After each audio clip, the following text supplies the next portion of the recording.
पाकिस्तान का trade deficit पिछले 10 साल से मुसलसल नेगेटिव रहा है, यानी हमारा मुल्क हमेशा एक्सपोर्ट्स से ज़्यादा इंपोर्ट करता आया है। और माली साल 2026 के पहले 6 माह में भी ये मसला एक बार फिर दोबारा से हाईलाइट हो चुका है। इस अरसे में ट्रेड डेफिसिट तकरीबन 19.2 अरब डॉलर तक पहुँच चुका है, जो अगर हम देखें पिछले साल के मुकाबले में तकरीबन 35% ज़्यादा है। पिछले साल 15 अरब डॉलर की इस पूरे अरसे में एक्सपोर्ट थी, जो अब 1 अरब डॉलर कम हुई हैं, और हमने इम्पोर्ट में 4 अरब डॉलर का इजाफा देखा है।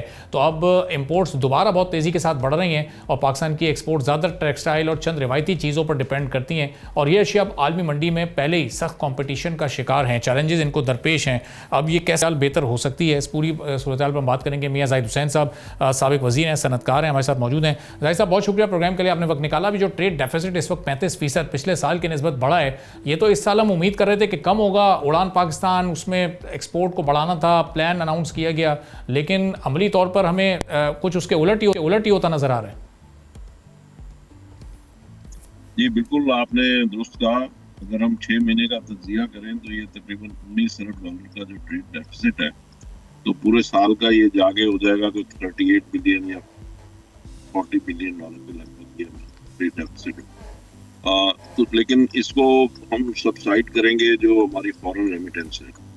फॉरेन रेमिटेंस जो है वो पिछले साल कोई 38 बिलियन डॉलर थी, इस साल कोई 40-41 बिलियन डॉलर की तरफ। तो गवर्नमेंट दो काम करेगी, एक तो थोड़ा सा इम्पोर्ट को कम करने की कोशिश करेगी, थोड़ी सी एक्सपोर्ट बढ़ाने की कोशिश करेंगे, और फॉरेन रेमिटेंस, तो इस तरह से मिल मिला के ये मेरा ख्याल है कि ये सबसाइड हो जाएगा। और हमें शायद जो करंट अकाउंट डेफिसिट है, जो दोनों चीज़ों को मिला के मिलता है, तो करंट अकाउंट डेफिसिट इंशाल्लाह हमारा खसारे में नहीं जाएगा।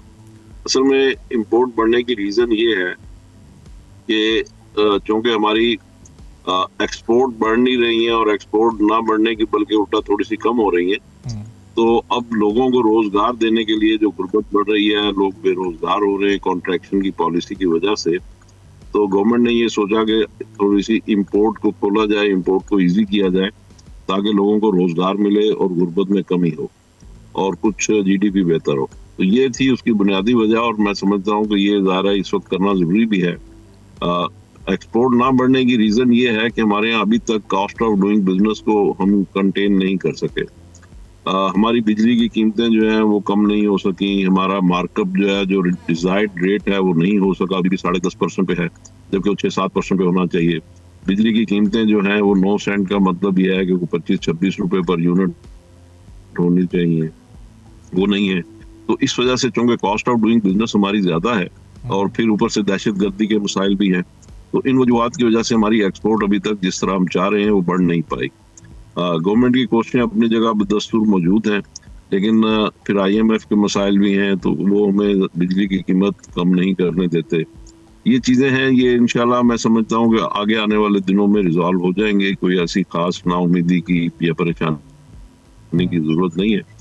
हाल दो कि हमें चाहिए कि लोगों को रोजगार दे, और एक अच्छा बेरोजगारी भी कम हो, गुर्बत भी कम हो। उसका शॉर्टकट जो इस वक्त जो तरीका है वो यही है कि थोड़ी सी इम्पोर्ट को बेहतर कर दिया जाए, उसको थोड़ा ईज आउट कर दिया जाए, ताकि और फिर उस खसारे को हम फॉरेन रेमिटेंस के जरिए पूरा।